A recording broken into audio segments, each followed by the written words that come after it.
No sé si escribir esto me va a servir de algo. Tal vez sea una forma de vomitar lo que viví. Tal vez sea la única forma de intentar seguir durmiendo por las noches sin que me despierte sudando, apretando los dientes hasta dolerme la mandíbula. Me llamo Mauricio Aranda. Tengo 46 años. Soy originario de Ciudad Madero, Tamaulipas, pero desde hace más de 20 años me dedico a manejar tráiler.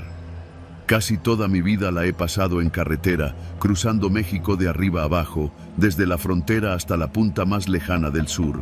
He visto accidentes espantosos, robos, incluso un levantón. Nada me había quebrado como lo que voy a contar. Esa noche salí de un patio en Monterrey, rumbo a Toluca. Llevaba un cargamento de plásticos industriales, nada especial. Era la ruta de siempre. Agarrarla libre hasta Saltillo, luego la autopista rumbo a San Luis, pasar por Matehuala, después Querétaro y de ahí a La Marquesa. Lo había hecho decenas de veces. Eran como las 9:30 de la noche cuando pasé por Ramos Arizpe.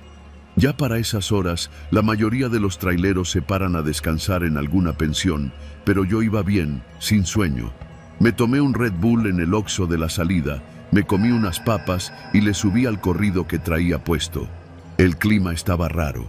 Había una neblina que no era tan densa, pero sí lo suficiente para restarle nitidez a las luces de los otros vehículos. Y hacía frío, de ese que se mete por las rendijas de la puerta, aunque traigas la calefacción prendida. Pasando un tramo solitario antes de llegar al entronque con Cedral, comencé a sentir algo raro. No me gusta decir miedo, porque en este oficio uno se vuelve duro, pero sentí como si algo me observara. No había ni un alma en la carretera, ni luces a lo lejos, ni otro tráiler, ni un puto carro. Solo el sonido de las llantas tragándose el asfalto. Apagué la música. A veces uno se sugestionaba, ¿no? Pensé que tal vez me estaba afectando la cafeína o el mismo silencio. Pero entonces ocurrió. ¡Tum! ¡Tum! ¡Tum! Un golpe fuerte retumbó en la puerta del lado del copiloto, como si alguien le estuviera pegando con los nudillos, con desesperación. Volteé de inmediato. Nada. El vidrio estaba limpio, no se veía ninguna persona. Pisé el freno con cuidado. No quería detenerme del todo, pero sí bajé la velocidad. Me incliné sobre el asiento y miré hacia afuera. Nada. Absolutamente nada. Entonces lo escuché de nuevo. Ahora del otro lado. ¡Tum! ¡Tum! ¡Tum! Giré la cabeza con rapidez. Me sudaban las manos. Sentía que algo me apretaba el pecho. No había nadie. Pero no era una ilusión. Lo había oído claro. Golpes secos, insistentes, como si alguien me gritara sin voz que me detuviera. Y luego vi las sombras. Al principio pensé que era un reflejo en el espejo lateral. Pero no. Venían trepando por los costados del tráiler. Eran muchas, oscuras, deformes. No tenían una figura humana clara, pero se movían con una rapidez antinatural. Una, más grande que las otras, iba arrastrando lo que parecía un brazo demasiado largo, como de insecto. Pegué un grito. No supe si de miedo o de furia, pero aceleré. Me agarré con fuerza del volante. Pensé que quizás eran ladrones usando algún truco raro para pararme, pero esto no tenía lógica. Nadie podría subirse así a un tráiler en movimiento, y menos en una carretera solitaria. Las sombras comenzaron a golpear los vidrios, ahora con furia. No se escuchaba el golpe seco de carne o hueso. Era un golpeteo hueco, como si le pegaran con piedra. Uno de los espejos laterales se quebró de golpe, lanzando un chirrido agudo que me hizo apretar los dientes. Vi cómo una sombra se asomaba por la ventanilla del lado del copiloto. No tenía rostro. Donde deberían estar los ojos, solo había una oscuridad líquida. Sin embargo, sentí su mirada. Me perforaba, me drenaba, como si mi propia alma se encogiera. Comencé a rezar. No soy creyente, pero recordé el Padre Nuestro, a medias. También solté uno que otro insulto entre cada palabra. El miedo me tenía hecho pedazos. No quería parar, pero sabía que si algo entraba a la cabina, no saldría vivo. Y justo cuando creí que ya no podría aguantar más, vi luces. A lo lejos, Como a medio kilómetro se acercaban 2 pares de faros, otro tráiler y una patrulla. Y entonces desaparecieron. Las sombras, digo, así, de golpe, como si se deshicieran con la luz que venía hacia mí. El espejo quebrado ya no estaba roto. La ventanilla estaba limpia, sin rastros. Me sudaban tanto las palmas que no podía aferrarme bien al volante. Pasaron a mi lado sin detenerse. El tráiler me saludó con las luces. La patrulla ni se inmutó, como si nada hubiera pasado. Pero yo sabía que sí. Algo me había seguido, algo me había probado. Frené en el siguiente paradero, un terreno de grava con una caseta vieja donde venden tacos y café. Me bajé tambaleándome, con el corazón acelerado, y fui directo al baño de lámina que olía a orines rancios. Vomité lo poco que traía en el estómago. Un viejito que vendía gorditas me miró desde la caseta. Me preguntó si estaba bien. No supe qué responderle. ¿Pasaste por el tramo de Cedral?, me preguntó, casi como si ya supiera. Asentí. Dicen que ahí espantan, que en los 60 se volteó un tráiler cargado de ataúdes con cadáveres para una fosa común en Matehuala. Nadie quiso recogerlos, los enterraron ahí mismo, al borde de la carretera. No supe qué contestar. Solo subí de nuevo al tráiler y me fui, conduciendo el resto del trayecto con las luces altas y rezando en voz baja, como idiota. Desde entonces no vuelvo a manejar de noche. Si el sol se empieza a meter y no he llegado a mi destino, me paro donde sea. Me vale la tarifa, me vale la presión de los patrones. No hay nada que justifique pasar por eso otra vez. Todavía sueño con esas sombras. Siento que una, la más grande, la del brazo largo, me marcó, porque desde entonces, a veces, en la madrugada, escucho los golpecitos. ¡Tum! ¡Tum! ¡Tum! En la puerta de mi casa. Y cuando abro, no hay nadie. Pero en el espejo de la entrada, siempre veo algo que se mueve detrás de mí.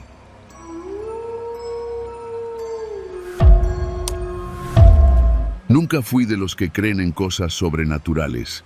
De esos que dicen que vieron duendes o que escuchan lamentos por las noches. Siempre me pareció que esas historias eran puro cuento de pueblo, invenciones para asustar a los chamacos o para adornar reuniones familiares. Hasta aquella noche, la maldita noche en la carretera entre Oaxaca y Chiapas, cuando creí que lo único que me podía matar era quedarme dormido al volante. Había salido de Oaxaca capital un jueves por la tarde, después de una junta eterna con unos proveedores. El plan era manejar sin parar hasta llegar a Comitán, donde me esperaba mi primo Darío para cerrar un negocio el viernes temprano. Ya era algo tarde, pero no me preocupaba. Llevaba café cargado, buena música y el viejo tsuru de mi padre, que aunque ya traqueteaba en las subidas, seguía dando batalla. La carretera estaba casi vacía. Solo la luz amarilla de mis faros comía la oscuridad densa de los montes que me rodeaban. Ni trailers, ni taxis, ni siquiera los perros flacos que suelen cruzarse por el camino. Solo yo, el motor y el vaivén constante de los cerros recortándose contra la negrura del cielo. Fue a la altura de San Juan Guichicobi cuando la vi. Estaba parada justo donde el asfalto se angosta por un deslave. Casi no la distingo al principio. Una figura cubierta con un rebozo negro que le cubría la cabeza y parte del rostro, como esas señoras mayores que todavía usan luto por años. Se me hizo raro, rarísimo. No había casas cerca, ni luces, ni razón para que alguien estuviera caminando a esas horas. Frené por instinto, no sé si por humanidad o porque el sueño ya me estaba afectando. Bajé la ventanilla y le pregunté si todo estaba bien. Su voz me respondió en un susurro, como si le costara trabajo hablar. «Voy pa'l sur. ¿Me lleva?» Su tono era cortado, seco, como si hablara desde una garganta reseca o podrida. Me incomodó, no voy a negarlo, pero algo me empujó a decirle que sí. Tal vez la culpa, tal vez el miedo de dejarla sola en la nada. Se subió sin decir más. El coche se hundió un poco de su lado, como si pesara más de lo que aparentaba. Noté que traía un morral de manta apretado contra el pecho y las manos. Sus manos estaban arrugadas como corteza vieja, llenas de manchas y uñas negras, quebradas. ¿Hasta dónde va?, pregunté mientras retomaba el camino. Más allá del río, murmuró. Me quedé callado, con la piel erizada. No sé por qué esa frase me puso nervioso. Más allá del río, como si hablara de un lugar que no era físico. Durante los primeros minutos solo se escuchaban el motor y el chillido de los neumáticos al tomar las curvas. Intenté mirarla de reojo, pero seguía con la cabeza baja, como rezando. El ambiente se volvió pesado, denso. Un calor sofocante empezó a llenar el coche, y eso que afuera debía estar haciendo menos de 15 grados. Abrí un poco la ventanilla, pero el aire que entró olía raro. No a monte ni a tierra mojada, sino a flores podridas y copal quemado. Entonces, algo me hizo voltear hacia el retrovisor. No sé cómo explicarlo.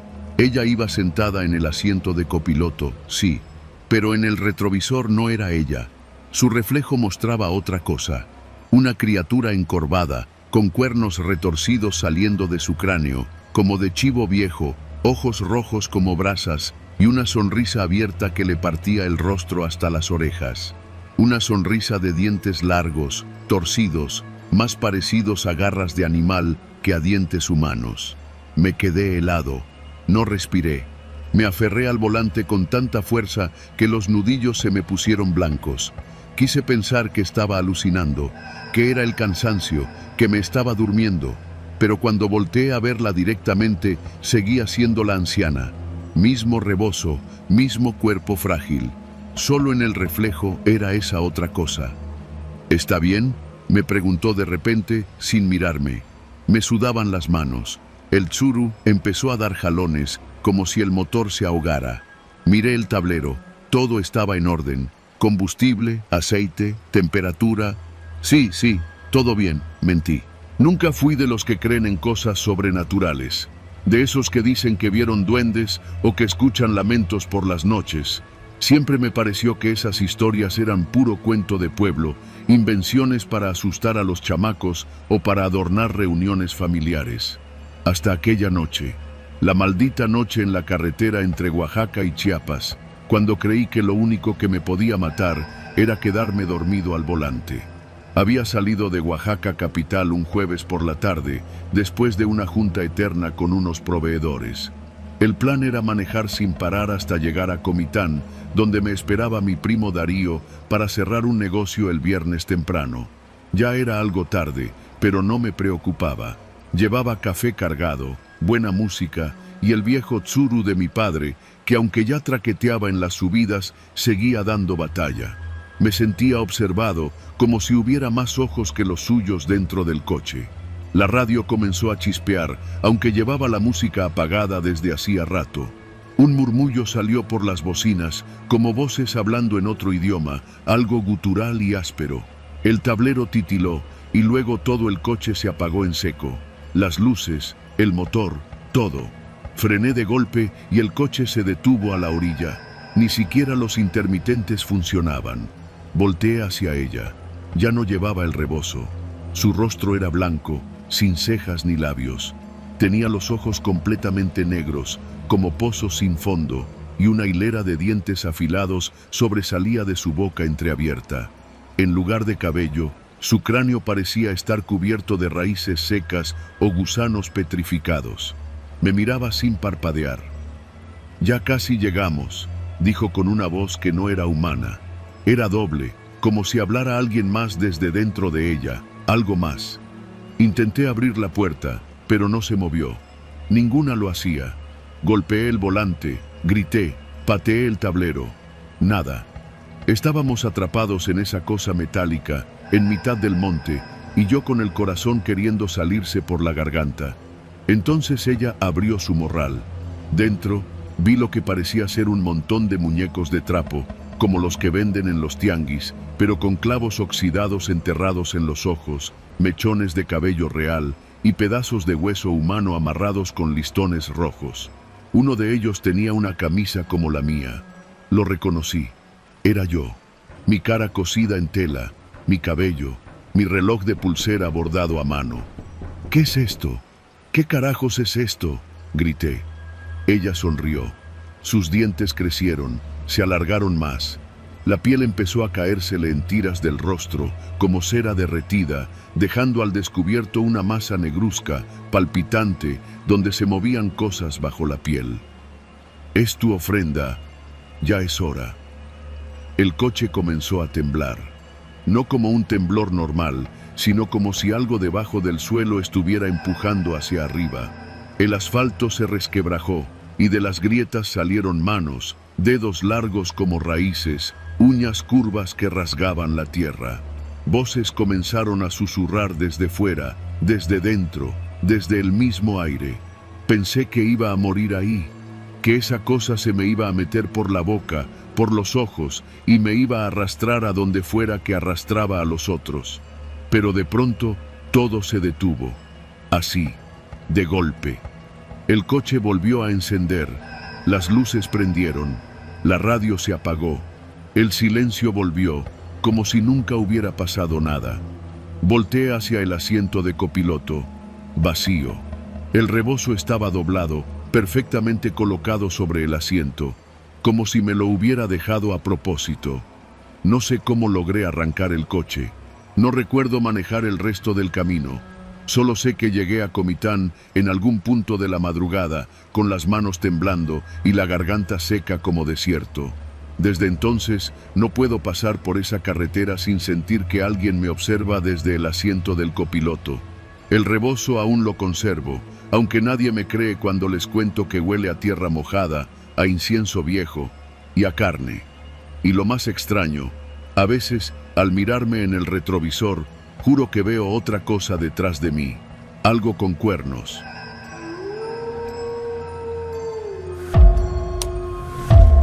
Yo no era de los que se dejaban sugestionar por historias de miedo. Crecí en San Juan del Río, escuchando las leyendas que contaban los viejos en las bancas del jardín principal, que si el charro negro, que si la mujer que llora en el río, puras cosas para espantar niños. Ya de adulto, con más kilómetros recorridos que los traileros de la zona, pensaba que lo más peligroso de las carreteras eran los asaltantes o quedarse sin gasolina a mitad del monte. Hasta aquella noche, la que me enseñó que hay caminos que no llevan a ningún lado, porque ellos mismos ya están vivos. Todo empezó un viernes por la noche. Yo trabajo repartiendo autopartes entre la Ciudad de México y Querétaro. Tenía que entregar unas refacciones a una agencia en el centro de Querétaro al día siguiente temprano, así que decidí manejar de noche para evitar el tráfico del sábado por la mañana. Salí pasadas las 10 desde Naucalpan. Traía mi camioneta Nissan vieja, pero confiable. Le eché gasolina en la última estación. Antes de salir de la ciudad, me compré unos rancheritos y una coca, y me lancé. Esa carretera México-Querétaro ya me la sabía de memoria. Recta tras recta, señal tras señal. Pero ese tramo, entre Jilotepec y Palmillas, es donde las cosas comenzaron a salirse de lo normal. Era poco más de medianoche cuando empecé a notar que las líneas divisorias del asfalto, esas blancas que marcan los carriles, no estaban donde debían. Parecía como si se hubieran desviado poquito hacia la derecha, llevándome más cerca de la orilla del acotamiento. Pensé que era mi imaginación o tal vez el cansancio, pero cuando trataba de regresar al centro del carril, la línea se deslizaba como si se moviera. No me refiero a una ilusión óptica, la raya se movía, así como si una víbora blanca se arrastrara por la carretera. Me dije a mí mismo que debía estar alucinando. Bajé la velocidad, le subí al radio y traté de no hacerle caso, pero conforme pasaban los kilómetros, la línea se hacía más juguetona. A veces zigzagueaba delante de mí y otras se ondulaba como si respirara bajo el concreto. Encendí las luces altas para ver mejor, pero no ayudó. El asfalto parecía hinchado, como si algo latiera por debajo. Y no era la carretera completa, solo el carril por el que yo iba. El resto estaba en calma, como siempre. Pensé en orillarme, descansar unos minutos, pero no había tráfico ni luz en kilómetros. Nada más que monte y oscuridad. Entonces vi el primer señalamiento doblado. Estaba colgando, torcido, como si algo lo hubiera golpeado desde dentro de la tierra. Al pasar junto a él, me pareció ver marcas de dedos quemados sobre el metal, como si alguien lo hubiera derretido con las manos. Me empecé a sentir inquieto. No espantado todavía, pero sí con esa incomodidad que da cuando sabes que algo no encaja. Como cuando entras a una casa que huele raro o cuando sientes que alguien te observa por detrás. Decidí llamar a mi compa el Güero, que vive en San Gil, para decirle que algo andaba raro. Saqué el celular, pero no había señal. Nada, ni una rayita. Revisé la hora, 12:43. Fue ahí cuando vi la primera sombra. Iba manejando a unos 70 kilómetros por hora, cuando una figura humana cruzó la carretera a unos metros delante de mí. No era un animal, no era una persona normal. Era algo muy alto, flaco, como si estuviera cubierto por un costal negro que ondeaba con el viento. Lo atravesó todo en silencio, sin moverse rápido, como si supiera que yo iba a frenar en seco. Y así lo hice. Pisé el freno con todas mis fuerzas. La camioneta se detuvo chirriando y mi cabeza rebotó contra el volante. Cuando alcé la vista, ya no había nadie. Solo el camino y esa maldita línea blanca, ondulándose como un río enfermo. Pensé en darme la vuelta, buscar una desviación, pero al ver por el retrovisor, noté que la carretera detrás de mí ya no era recta. Las líneas también se movían hacia mí, como si me estuvieran empujando hacia adelante. Seguí. No tenía más opción. Encendí un cigarro, aunque hacía años que no fumaba. Algo para mantenerme alerta, cuerdo. Fue entonces que me di cuenta de que la línea ya no me guiaba por el carril. Me estaba dirigiendo fuera de la carretera. Primero fueron pequeños desvíos, casi imperceptibles. Luego curvas que no estaban antes. El GPS empezó a volverse loco. Recalculando, recalculando. Repetía como si estuviera desesperado. Volteé hacia la derecha y vi algo que nunca voy a olvidar. Una figura sentada sobre el borde del asfalto, encorvada, descalza, con el rostro tapado por el cabello. Vestía un vestido sucio de tirantes, blanco manchado de tierra. Levantó la cara al escuchar mi motor. Sus ojos eran completamente negros, sin pupila, sin brillo, y me sonrió. Aceleré. 40, 50, 70... hasta que sentí que las llantas temblaban sobre la superficie. Pero el camino ya no era plano. Subía y subía, como si me llevara a una sierra que no conocía. De pronto, las líneas desaparecieron. El asfalto también. Mi camioneta iba sobre grava, pero seguía avanzando, porque detrás de mí se oían pasos. No ruedas, no animales, pasos, como si cientos de pies caminaran sobre piedra suelta. Me orillé, abrí la puerta, temblando. Salí con la linterna del celular encendida. Pero no había monte, no había nada, solo un barranco enorme. Estaba a centímetros del borde. Me había guiado hasta ahí. La carretera me había querido tragar. Y en el fondo del abismo, bajo la luz tenue de la luna, vi cosas moviéndose. No era una ilusión. Había carros, decenas, oxidados, aplastados, retorcidos, y entre ellos, cuerpos, algunos aún frescos, otros ya casi huesos. Quise vomitar, pero me paralizó la voz que oí detrás de mí. Era un murmullo suave, como de mujer. «Tú sí me ves». Volteé y no había nadie, pero lo que vi me quitó el aire. La línea divisoria, la blanca, la de siempre, empezaba a pintarse sola de rojo, como si alguien arrastrara una brocha ensangrentada desde el fondo del barranco hacia mí. Corrí, me metí a la camioneta, arranqué sin ver. El GPS se apagó, la radio comenzó a soltar estática, y en la interferencia escuché algo que me heló los huesos. Uno más, uno más. No recuerdo cuánto tiempo manejé, solo que de pronto vi las luces de una caseta. Era Palmillas. Me orillé ahí mismo, frente a los baños. Bajé temblando, sudado, con las piernas como gelatina.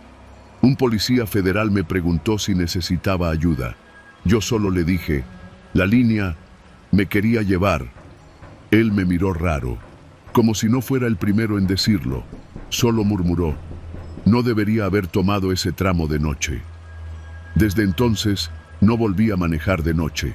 Y si lo hago, evito ese tramo. Porque entendí algo que nadie me había dicho. Hay carreteras que no solo te llevan, también te llaman, te eligen. Y cuando eso pasa, más vale que no sigas la línea, porque esa línea está viva.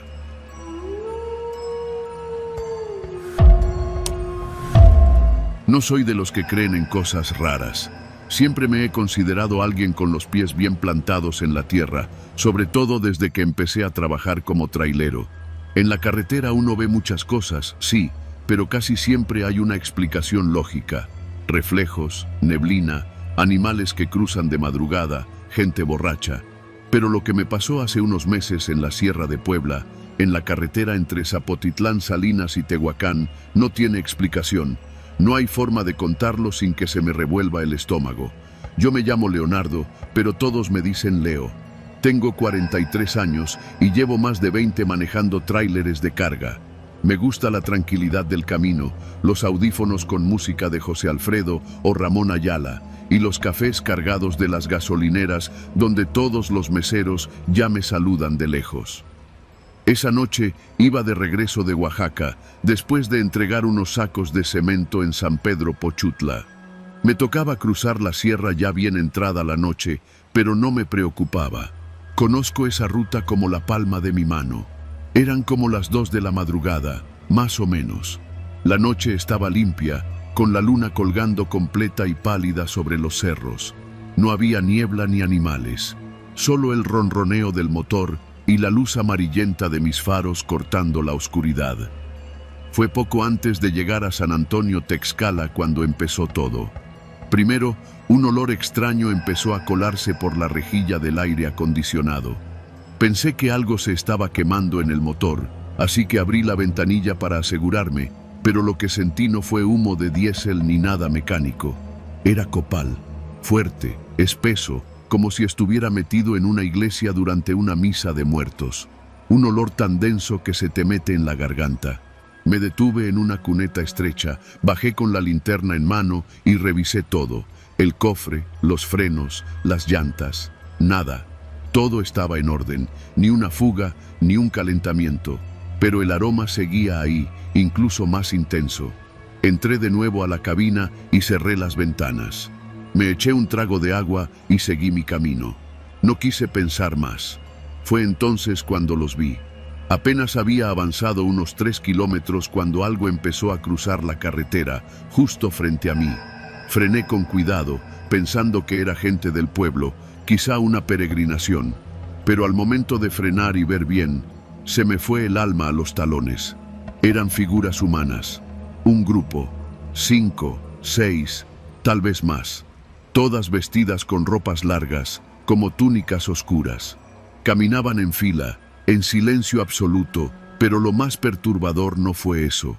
Lo que me paralizó fue que no tocaban el suelo, flotaban, a unos 20 centímetros del asfalto, como si caminaran en el aire, y no tenían rostro, o no se les veía, como si una sombra negra les cubriera la cabeza por completo. El copal. El olor se hizo insoportable en ese momento. Me picaba la nariz y los ojos, como si alguien estuviera quemando incienso dentro de la cabina, y sin abrir ninguna puerta. De hecho, juro por mi madre que sentí que el humo entraba por las rendijas, como si tuviera vida. Apagué las luces del tráiler, instintivamente, tal vez para no llamar la atención de esas cosas. Me quedé quieto, sin mover un músculo, mirando cómo se deslizaban frente a mí, rumbo al monte. No hicieron ruido, ni un crujido, ni una palabra, ni siquiera el roce del viento. Solo avanzaban, como en una procesión sin destino, o sin vida. Cuando la última figura desapareció entre los mezquites y nopales al borde del camino, sentí que podía volver a respirar. Pero cometí el error de bajar del camión.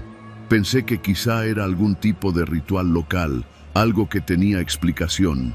Caminé unos pasos hacia donde se habían ido, y el olor a copal se hizo más espeso. En la oscuridad vi unos bultos en el suelo. Me acerqué con cuidado, con la linterna temblándome en la mano. Eran restos. No sé cómo explicarlo. como pedazos de cera derretida con forma humana, una cabeza aquí, un brazo allá, y todos cubiertos de hollín, como si fueran velas negras que alguien hubiera dejado derretirse hasta casi desaparecer. Uno de los bultos tenía lo que parecía un rosario fundido entre los dedos. No grité, no podía. Me quedé paralizado, con la luz enfocando esos restos imposibles. Entonces escuché algo detrás de mí, un susurro, no palabras, solo un murmullo seco, como si alguien hablara muy cerca del oído, pero en una lengua que no entendía. Y sentí, no sentí, supe que no estaba solo. Regresé corriendo al tráiler sin mirar atrás. Cerré la puerta, arranqué y no me detuve hasta llegar a un Oxxo a la entrada de Tehuacán. Me estacioné, me bajé temblando y me senté en la banqueta como si acabara de correr un maratón. Un joven que estaba ahí fumando me preguntó si estaba bien. No supe qué contestar, solo pedí un café. El copal seguía en la cabina, aunque ya habían pasado casi 30 minutos. Abrí todas las ventanas, limpié los ductos del aire, usé un aromatizante que traía en la guantera. Nada. El olor se quedó por días, pero eso no fue lo peor. En los días siguientes, algo cambió en mí. Cada que manejaba de noche, veía sombras cruzando el camino. No flotaban, no eran claras, pero estaban ahí, al borde de la carretera, solo de noche, solo en caminos solitarios, y siempre precedidas por ese mismo aroma espeso, dulce y amargo, que ya reconozco al instante, el copal. Intenté hablarlo con otros traileros. Uno me dijo que en esa zona, desde hace años, se han reportado avistamientos extraños, que en tiempos antiguos, según los abuelos, por ese monte cruzaban los muertos, que había un sendero invisible donde las almas en pena hacían su camino, acompañadas del humo del copal que los ancestros encendían para guiarlos, que si uno se atraviesa por accidente, puede verlos, pero también ser visto por ellos. Desde esa noche, no he vuelto a tomar rutas por esa sierra después del anochecer. Prefiero esperar, dormir en la cabina, levantarme al amanecer y seguir cuando ya hay luz. Pero nada ha sido igual. A veces, incluso en mi casa en Amozoc, cuando cae la madrugada y todo está en silencio, ese olor aparece sin razón. Mi esposa lo ha notado. Me pregunta si traje algo raro del camino. Yo le digo que no, pero sé que desde esa noche algo se subió conmigo a la cabina, algo que aún no se baja. Y hay noches, no todas, pero cada vez más seguidas, en que despierto a mitad de la madrugada, con los vidrios empañados desde adentro, como si alguien hubiera estado respirando en mi sala. Y ahí está otra vez, el olor. El mismo que invadió mi tráiler aquella noche en la sierra. El mismo que anuncia su presencia. El copal. Y cuando lo huelo, sé que no estoy solo. Que la procesión sigue pasando. Que de algún modo ya no solo cruzan la carretera. Ahora también pasan por mí. Y que no importa a dónde vaya, ya me vieron. Y...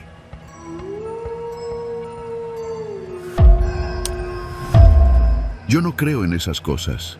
O bueno, no creía. Siempre he sido más de lo que se puede ver, tocar, medir. Mi vida entera ha girado en torno a rutas, caminos y motores. Trabajo como chofer repartidor desde hace más de 15 años. He manejado de noche por media república, desde los cerros secos de Sonora hasta las selvas húmedas de Chiapas. Me he quedado dormido manejando, me han asaltado. He visto accidentes tan espantosos que me dejaron temblando. Pero nunca había tenido miedo de la carretera. Hasta esa madrugada. Era jueves, ya para amanecer viernes. Tenía que entregar unos paquetes en Aguascalientes. Salí desde la Ciudad de México pasada la medianoche, por la carretera federal 56, porque la autopista de Cuota estaba cerrada por mantenimiento. Iba bien despierto. Tomé mi termo con café cargado, llevaba rancheras sonando en el estéreo y el camión respondía como nuevo. Todo bien, hasta que el radio se encendió solo. No era raro. A veces, por interferencia o mala conexión, se prende. Pero lo que escuché me hizo sudar frío en un segundo. Carlos Méndez, morirás a las 4:17, en el kilómetro 117. Así. claro, sin distorsión, mi nombre, mi hora y 1 kilómetro exacto. Me reí, o intenté reírme. Pensé que era una broma pesada del central o un loco agarrando la frecuencia de los radios de banda civil. Cambié la estación, desconecté el Bluetooth. Nada. El mensaje ya no se repitió. Revisé la hora. Eran las 3:19. Me puse nervioso, muy nervioso, pero me obligué a pensar con lógica. Si seguía manejando al mismo ritmo, para las 4:17 estaría pasando cerca del kilómetro 117, por San Juan del Río, más o menos. Me dije, es una broma, es una coincidencia, no pasa nada. Pero el estómago se me hizo piedra. Empecé a fijarme más en el camino. No venía casi nadie. Las luces del camión iluminaban apenas unos metros adelante, y más allá solo había oscuridad y campo. Cada curva, cada señal, la tomaba con una tensión que nunca antes había sentido, hasta que lo escuché otra vez. Carlos Méndez, morirás a las 4:17, en el kilómetro 117. Esta vez el mensaje vino más bajo, más lento, como si alguien lo susurrara desde dentro del radio. Le pegué un manotazo al aparato y lo apagué, pero siguió sonando. Sin electricidad, sin señal, siguió sonando. Lo arranqué del tablero, lo tiré al asiento de al lado. Ya no pude pensar con lógica. Algo en mi cuerpo supo que eso no era una broma. Me puse a rezar. No rezo desde el velorio de mi papá, pero ahí iba, murmurando Padres Nuestros y Aves Marías como un niño asustado. Pasaron los minutos. Cada que veía un señalamiento con la distancia, el corazón me palpitaba en el cuello. 89, 93, 97. El tiempo seguía avanzando. 4:3, 4:8. Los ojos se me querían salir cada que el radio muerto vibraba solo. No tenía sentido, pero ahí estaba. Algo me quería decir que no tenía escapatoria. A las 4:11 vi una figura en la orilla del camino. Una mujer, vestida de negro, parada justo en el acotamiento. No hizo señas, no se movió, solo me miró pasar, pero no vi su rostro. Tenía una especie de velo cubriéndole la cara, y a los pocos segundos vi otra, y luego otra más. Cada kilómetro, otra mujer idéntica, parada en la orilla. No parecían vivas, no tenían sombra, no pestañeaban. Era como si esperaran mi llegada. Apreté el volante con tanta fuerza que se me entumieron los dedos. Kilómetro 106, 107, 4:15. A lo lejos vi el anuncio de kilómetro 117, y justo al lado una curva cerrada entre cerros. No había luz, ni postes, ni nada. No podía frenar. Si me detenía, algo me decía que sería peor, como si el destino ya estuviera escrito, y quedarme quieto fuera solo adelantarlo. Y entonces, a la entrada de la curva, vi el accidente. Un tráiler volcado, ruedas arriba, cajas de mercancía destrozadas por todos lados. Y en medio del camino, un cuerpo. Un hombre tirado en el pavimento, boca abajo. Mis faros lo iluminaron y sentí que me moría. Tenía mi uniforme, mi mismo camión. Era yo. Di un volantazo con todas mis fuerzas. El camión chilló, se desestabilizó y casi salgo volando. Me fui directo al terraplén, rodando entre piedras y arbustos hasta que choqué contra un tronco seco. No sé cuánto tiempo estuve ahí, sangrando, aturdido, pero vivo. Mi reloj marcaba 4:20. Me bajé tambaleando, sin entender cómo había sobrevivido. Regresé como pude al camino y no había nada. Ni camión volcado, ni cadáver, ni rastro de accidente. Solo el letrero que decía kilómetro 117. Y una última mujer, de negro, parada frente a mí. Esta sí me mostró el rostro. Era yo, mi cara, mis ojos, pero muertos. Me desmayé, o eso creo. Cuando desperté, ya era de día. Un campesino que pasaba por ahí me ayudó a salir del barranco. Le conté lo del accidente, las mujeres, el mensaje en el radio, y me vio con una cara entre compasión y terror. Por aquí han muerto varios choferes, me dijo, siempre en el kilómetro 117. Muchos dicen que ven cosas antes del choque. Algunos, como tú, viven para contarlo. Pero cambian, ya no son los mismos. Tenía razón. Desde esa madrugada nunca volví a manejar de noche. El radio de aquel camión fue retirado. Nadie lo quiso volver a usar. Pero yo lo tengo en mi casa, envuelto en una manta, escondido en el fondo del closet. Porque a veces, cuando hay tormenta, se enciende y dice otros nombres, otros destinos y otras horas de muerte. Pero el mío ya no, ya pasó. Yo fui uno de los pocos que escapó, pero no sin pagar el precio, porque desde entonces, cada noche, cuando cierro los ojos, me veo ahí tirado, en el pavimento, bajo la curva, en el kilómetro 117.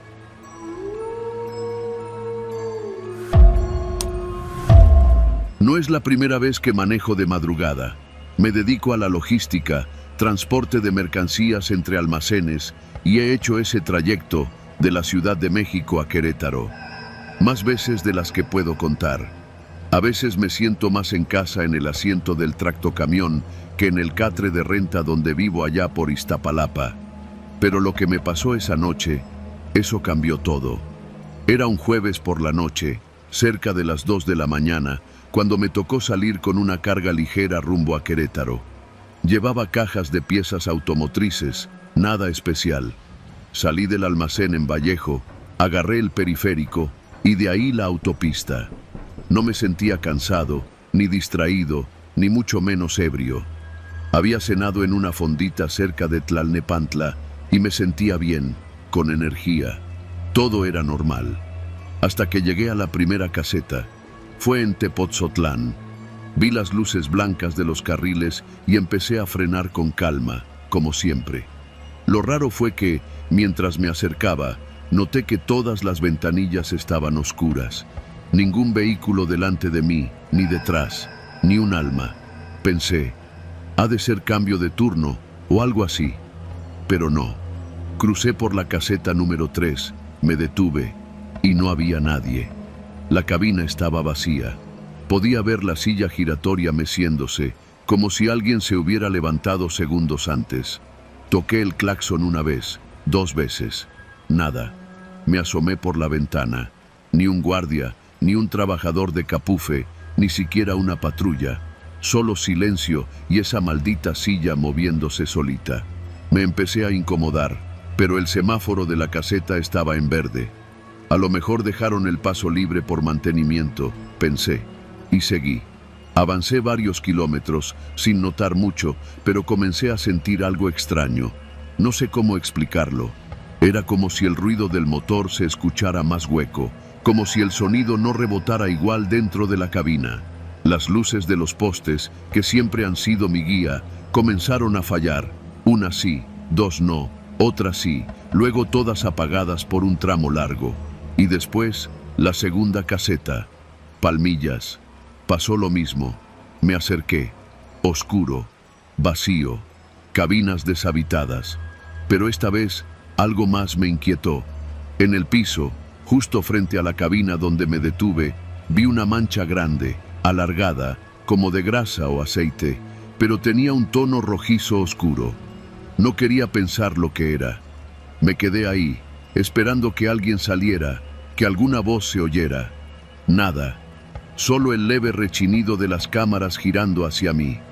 Esa fue la primera vez que me di cuenta de que las cámaras me seguían. Me detuve unos segundos más de lo normal, tratando de entender qué chingados estaba pasando, pero al no ver movimiento, avancé. El semáforo, otra vez, estaba en verde. Conforme pasaban los kilómetros, comencé a sentir que algo no estaba bien. El camino se sentía más largo. Los señalamientos parecían repetirse, como si diera vueltas en un mismo tramo. Vi el letrero de próxima salida a San Juan del Río al menos 3 veces, con idéntica distancia, 18 kilómetros. Entonces, la tercera caseta, Querétaro Norte. Me sudaban las manos. Ya no estaba cómodo. Ya no tenía la música prendida, ni la radio de banda. Nada.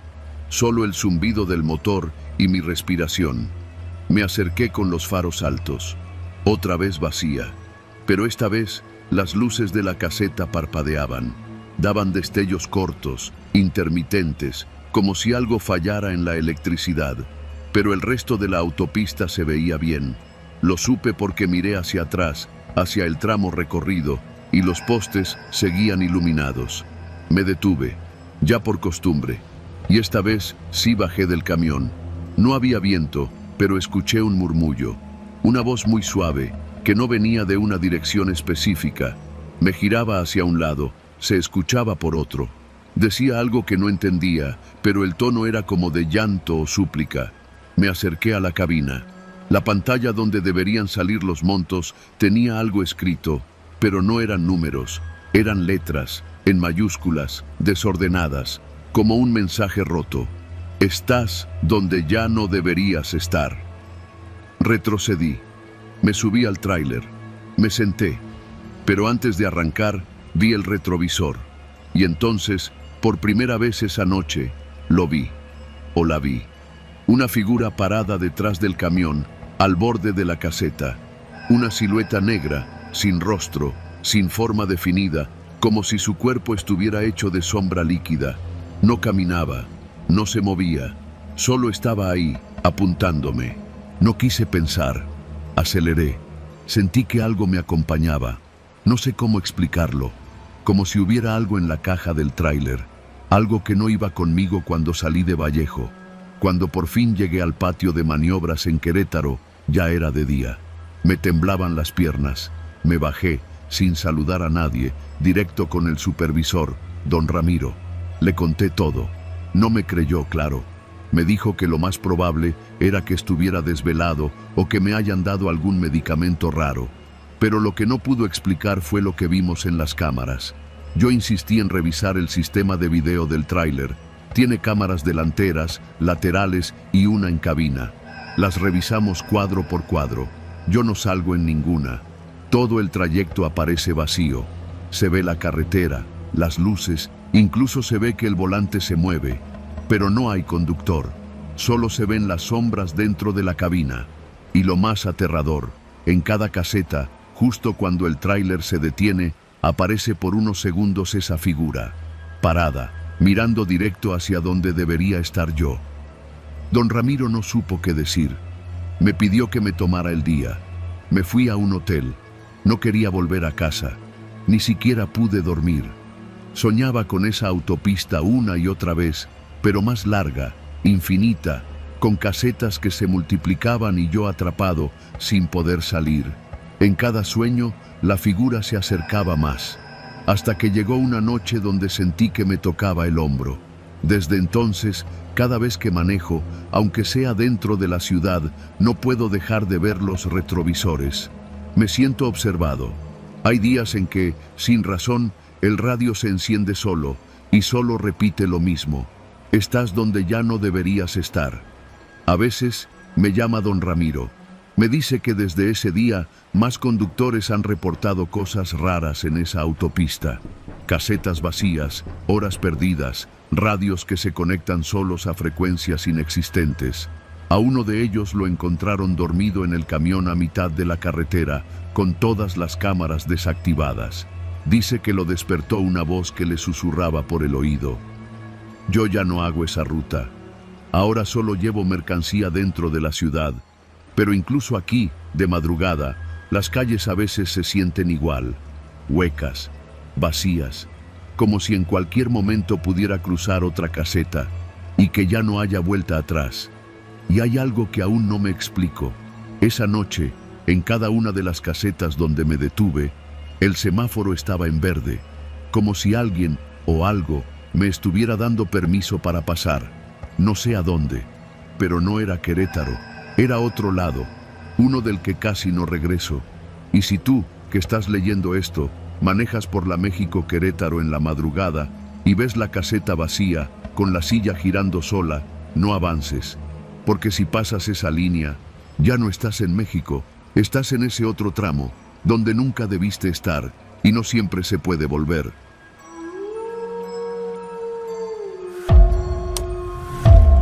Mi nombre es Ricardo Vargas, Tengo 46 años y desde hace casi 20 me dedico a manejar tráiler. He recorrido el país de punta a punta cargando de todo: cebollas de Chihuahua, acero de Monterrey, telas del DF, electrodomésticos del Bajío, hasta ataúdes de Guadalajara. Lo he visto todo: accidentes, bloqueos, retenes falsos, narcos, retenes verdaderos y hasta lo que uno no puede explicar ni con rezos. Pero nada me había roto tanto como lo que empecé a ver hace apenas 3 meses. Todo comenzó en la carretera federal 45, justo en el tramo entre León y Aguascalientes. Esa ruta la conozco de memoria, hasta con los ojos cerrados podría dar vuelta en el entronque a Lagos de Moreno. Esa noche iba cargado de electrodomésticos rumbo a Zacatecas. Era una de esas madrugadas tranquilas, sin mucho tráfico, con el clima fresco y la radio hablando de política y chismes de artistas. Iba bien, dentro de lo normal, hasta que crucé el puente El Copalillo, un paso elevado que atraviesa una pequeña barranca sin mucha importancia. Entonces la vi. Estaba ahí, de pie, a la orilla del puente, con su vestidito azul cielo, los zapatitos blancos y esa sonrisa. Mi hija Jimena, muerta desde hace 2 años. Me le fui encima al freno como si el pedal pudiera retroceder el tiempo. Me orillé tan rápido que los neumáticos rechinaron como si alguien los hubiera rasguñado. Me bajé sin pensar, sin medir que estaba en una carretera federal, sin importar que fuera de madrugada.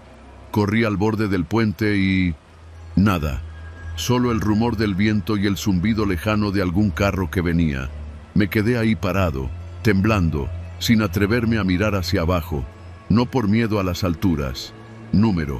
Por miedo a verla otra vez, por miedo a encontrarla, como la encontramos el día del accidente, tirada en la cuneta, con la cara irreconocible pero las trencitas bien hechas. Esa noche no avancé más. Me dormí en la cabina con los ojos abiertos. No le conté a nadie. La segunda vez fue una semana después. Mismo tramo, mismo turno. Pensé que si lo evitaba no volvería a pasar. Así que tomé una ruta alterna, rodeando por Irapuato. Pero al llegar al puente sobre el río Silao, ahí estaba de nuevo. Esta vez su sonrisa era más torcida, como si el labio derecho se le hubiera caído un poco. Los dientes ya no parecían de niña. Eran largos, amarillentos. Me saludó con la mano, igual que cuando me despedía en la primaria, pero su brazo se movía más rápido de lo normal, como si lo estuviera sacudiendo, como si no tuviera huesos. Volví a frenar. Esta vez no me bajé. La vi desaparecer cuando pasé por encima, como si se hubiera disuelto en el aire. Empecé a evitar puentes. En cada ruta, me aprendí los mapas como nunca antes. Pero es México, y en este país cada maldito camino tiene puentes. Pequeños, altos, de concreto, de fierro, sobre arroyos, trenes o nada. Y en cada uno estaba ella. A veces al centro, a veces a la derecha, siempre de pie, siempre mirándome, siempre con esa maldita sonrisa, cada vez más grotesca y cada vez más cerca del borde, como si estuviera a punto de subirse a la carretera, como si quisiera alcanzarme. Al principio creí que me estaba volviendo loco. Fui con un psicólogo en León. Me dijo que era culpa no resuelta, que no había procesado la muerte de mi hija, que debía cerrar ciclos. Le lancé una carcajada. ¿Cerrar ciclos? ¿Cómo se cierra el ciclo de enterrar a tu hija de 8 años? Intenté dejar el trabajo. Aguanté una semana, pero no se vive del aire. Volví a manejar, pero solo de día. Eso no sirvió de nada, porque Jimena ya no solo aparecía de noche. La vi en el puente de la autopista Celaya-Salamanca, a plena luz del mediodía. Estaba sentada en la baranda, colgando los pies como cuando se sentaba en el columpio del parque. Pero sus piernas eran anormalmente largas, desproporcionadas, parecían doblarse mal, como si las rodillas le quedaran al revés, y la cabeza, ladeada, como si el cuello no pudiera sostenerla. Esa vez sí lloré. Lloré como niño. Me encerré en la cabina y grité su nombre hasta quedarme sin voz. Empecé a preguntarme si era un castigo, tal vez por haber ido yo manejando esa noche en que ella murió. Aunque no fue mi culpa. Un tráiler sin luces invadió carril. Me salí del camino para evitarlo, solo que el camino no perdona. Me aparté unos meses, pero no bastó. Las apariciones aumentaron. Incluso cuando iba de copiloto con otro chofer, incluso en puentes que ni sabía que existían. Siempre ella, siempre en el puente, siempre sonriendo y siempre acercándose más. Una noche, en la carretera hacia San Luis de la Paz, pasé por un puente muy angosto, tan angosto que los espejos rozaban el barandal. Jimena estaba ahí, tan cerca que pude ver que ya no tenía ojos, solo cuencas oscuras. Pero me seguía mirando. Sentí como si su presencia se me metiera en el pecho, como si una parte de ella se me hubiera quedado pegada en los huesos. Después de eso, empezó a aparecer incluso fuera del camino. Una vez, en una fonda a pie de carretera, la vi en el reflejo del refrigerador de Coca-Cola. Otra, mientras dormía en el camarote, la escuché reír justo detrás de mí. Y una madrugada, mientras descargaba en una bodega de Aguascalientes, vi su manita pegada al vidrio del retrovisor, como si me estuviera esperando. Fue entonces que decidí ir con doña Eusebia, una curandera de las de antes, que vive en un pueblo rumbo a Jalpa. Me la recomendó un trailero de Veracruz que una vez soñó 3 noches seguidas con un caballo negro que lo seguía a todos lados. Me dijo que si alguien podía ayudarme, era ella. Doña Eusebia no preguntó mucho. Me vio llegar y dijo: «La niña no quiere irse, se le quedó algo tuyo, y tú no se lo has dado». «¿Qué? ¿Qué se le quedó?». Me vio con esos ojos amarillentos, con las uñas largas como cucharitas de café, y dijo: «Tu miedo». Me hizo pasar. Me echó humo de copal. Me pasó un huevo negro por la espalda que tronó como si estuviera lleno de vidrio. Me dio una bolsita con tierra y me dijo: «Llévala contigo, pero si ella sube al tráiler, ya no habrá vuelta atrás». No entendí lo que quiso decir, pero me aferré a esa bolsita como a mi alma. La metí en la guantera y recé cada noche. Volví a la ruta. Todo seguía igual. Hasta hace una semana. Iba cruzando el puente de peaje en la salida norte de Zacatecas cuando la vi. Ya no estaba de pie. Estaba sobre el pavimento, en el carril central, sonriendo, sucia, con las uñas negras y los pies descalzos y sangrantes. Le pasé por encima y sentí el golpe. Frené, me bajé. Nada, nadie. Pero las llantas estaban manchadas. Esa noche, mientras dormía en el camarote, la escuché dentro del tráiler. Cantaba la canción que le gustaba de niña, una de Cricri, la de Caminito de la Escuela. Me senté, la vi, sentada en el asiento del copiloto. Me sonreía, pero ya no era una sonrisa, era una mueca, una burla. Los labios se le habían caído y la piel colgaba como trapo viejo. Me dijo: «Ya no tienes miedo, ¿verdad, papá?». Quise hablar. No pude. Ella se acercó, me tocó el brazo. Sus dedos estaban fríos, pegajosos, muertos. «Ahora me puedes acompañar», dijo. Me desperté sudando y con la mano manchada de tierra. Abrí la guantera. La bolsita ya no estaba. Desde entonces, cada puente que cruzo, no la veo, porque ya no está afuera. Ahora está en el asiento del copiloto, siempre, callada, mirándome, como si esperara algo. Yo sigo manejando, ya no por necesidad, sino porque tengo miedo de detenerme, porque si me detengo, siento que ella va a bajarse y regresar por su cuerpo, y si eso pasa, yo no vuelvo a contarlo.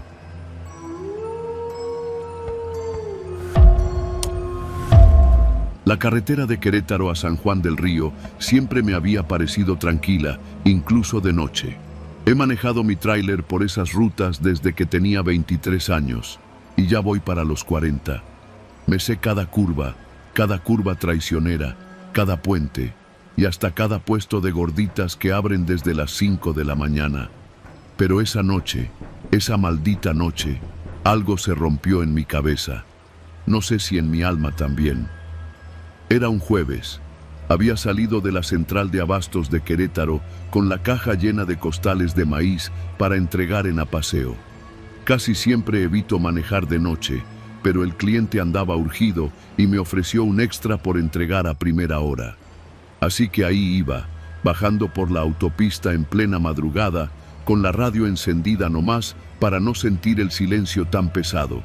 Serían como las 2:30. La luna estaba oculta detrás de unas nubes gruesas y aunque la carretera no estaba vacía, tampoco es que pasaran muchos carros. Justo al pasar el kilómetro 33, vi algo que me hizo frenar. Primero pensé que era un bulto, tal vez un perro atropellado, pero luego la vi bien. Una mujer parada al borde del acotamiento, vestida con un hábito negro de monja, con un rosario colgando del cuello. Llevaba un velo blanco cubriéndole la cabeza y la cara baja, como si estuviera rezando. No levantaba el brazo ni pedía aventón, pero estaba ahí, detenida, como si esperara algo. Me estacioné unos metros adelante. No sé por qué lo hice. Quizá porque me crié con las monjas del colegio y siempre me enseñaron que a las hermanas de Dios se les ayudaba sin preguntar. Eché reversa, abrí la puerta del copiloto y le hablé. «Hermana, ¿está bien? ¿Se dirige a algún lado?» Ella no respondió, solo levantó la cabeza. Tenía el rostro completamente cubierto por la sombra del velo, pero podía ver su mentón y una piel muy blanca, casi como cera. Caminó lentamente hacia el tráiler y subió sin decir palabra. No sé por qué no me pareció raro, tal vez por el cansancio, tal vez porque siempre he sido muy confiado. Cerré la puerta y seguí manejando. Pasaron como 10 minutos. El silencio era incómodo. Le puse más volumen al estéreo, pero me arrepentí cuando la música ranchera reventó de pronto entre los dos. La bajé de golpe. Quería hablarle, pero no se me ocurría cómo. Ella solo miraba al frente, con las manos juntas sobre las piernas, hasta que noté algo. Mis ojos bajaron sin querer al suelo del camarote. Ella no tocaba el piso. Sus pies flotaban, apenas unos centímetros, pero lo suficiente para que lo notara. Las sandalias negras que llevaba no hacían contacto con nada. Era como si estuviera suspendida en el aire, como colgando de un hilo invisible. El corazón me empezó a golpear en el pecho como tambora. Tragué saliva, fingí que me acomodaba y disimuladamente miré otra vez. Nada. Seguía ahí, en la misma postura, sin moverse, pero flotando. Me sudaban las manos. Quise hacerme el valiente, hablarle con firmeza. «Disculpe, hermana, ¿le puedo preguntar a dónde va?» Silencio. Giró el rostro muy despacio hacia mí. Sentí un escalofrío tan fuerte que se me entumieron los brazos. «Voy a casa», dijo con una voz que no parecía humana. Era como si hablara debajo del agua. Una voz hueca, lejana, sin emoción, sin aire. Me costó respirar. El tráiler empezó a zigzaguear de lo nervioso que me puse. Me detuve en seco, orillé la unidad y abrí la puerta. «Mire, hermana, creo que se equivocó de tráiler. Mejor bájese, por favor». No reaccionó. «Le digo que se baje». Entonces lo hizo. Giró de nuevo la cara al frente, bajó lentamente, sin abrir del todo la puerta. No escuché el sonido del metal al pisar el suelo. De hecho, no escuché nada, como si todo el ruido se hubiera ido del mundo por unos segundos. Vi por el retrovisor cómo caminaba hacia atrás, hacia el oscuro borde de la carretera. No se detenía. Cruzó el acotamiento, entró entre los mezquites y se desvaneció. No corrió, no se escondió, simplemente desapareció. Me quedé unos minutos ahí, paralizado. Sentía la garganta cerrada, los oídos zumbándome. Agarré una botella de agua que traía y me la bebí de un jalón, como si eso me pudiera hacer despertar. Pero no estaba soñando. Quise arrancar de nuevo, pero al encender el motor, algo crujió atrás, en la caja. Pensé que alguno de los costales se había caído. Me bajé con la linterna, rodeé el tráiler, y entonces vi algo que me partió la cordura en dos. Una huella, no de zapato, una marca negra de pie descalzo, marcada en el metal del remolque, como si alguien hubiera pisado ahí, pero dejando una sombra quemada. No era una sola, había varias, como si alguien hubiera bailado sobre la caja, todas dirigidas hacia el techo, y al final, un círculo hecho con ceniza, un símbolo que no supe identificar.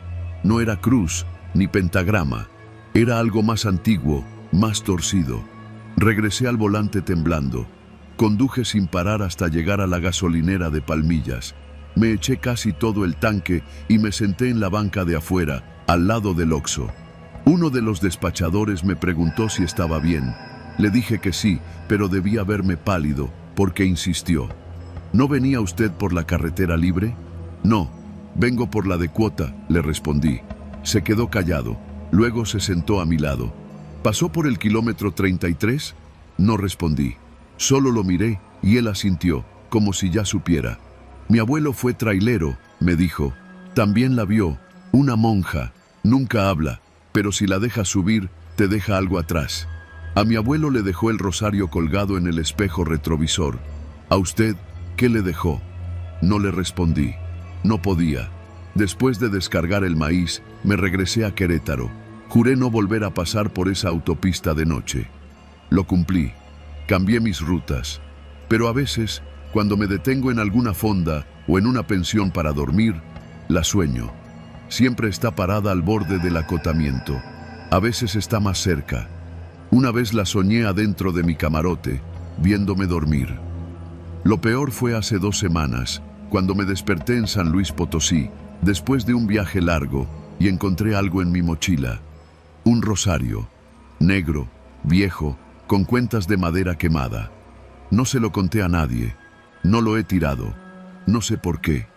Y desde entonces, cada vez que me miro al espejo, noto que tengo algo diferente en los ojos, algo que no estaba ahí antes de aquella noche, como una sombra quieta al fondo de mi mirada, algo que me observa desde adentro.